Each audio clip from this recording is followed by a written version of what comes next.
वृंदावन क्या है? गोलोक धाम है, जो वैकुंठ से भी श्रेष्ठ है।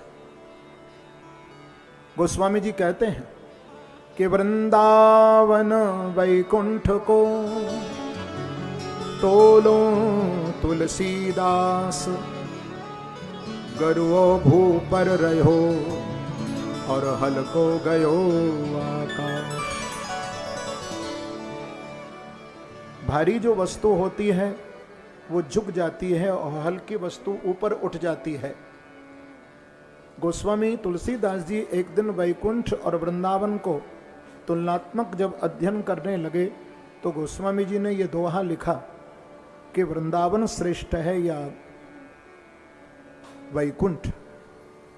तो कितने सरल शब्दों में गोस्वामी जी ने हमको बताया कि वृंदावन वैकुंठ को तोलो तुलसीदास, गरुओ भू पर रहो हल्को गयो आकाश। गरुओ माने होता है भारी। तो वृंदावन भारी था। क्यों भारी था?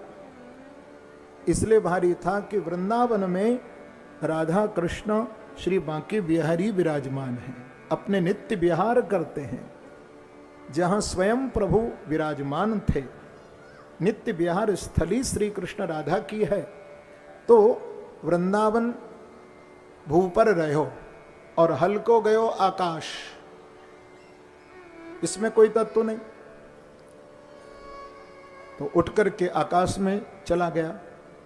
तो वृंदावन शाश्वत है। तभी कहते हैं इस वृंदावन की ब्रज की धूल रज की कण, कि ब्रज धूर ही प्राणों से प्यारी लगे, ब्रज मंडल माहि बसाए रहो, रसिकों के सुसंग में मस्त रहो, जग जाल सोनाथ बचाए रहो। नित बाकी ये झांकी निहारा करूं, छवि छाक सोनाथ छकाए रहो, अहो बांके बिहारी यही बिनती, मेरे नैना से नैना मिलाए रहो। तो ब्रज का कण कण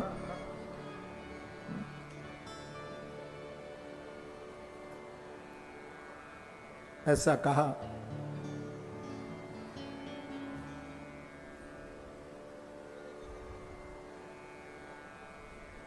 कि वृक्षे वृक्षे वेणुधारी, पत्ते पत्ते जनार्दन। हाँ, प्रेम से कहो श्री राधे।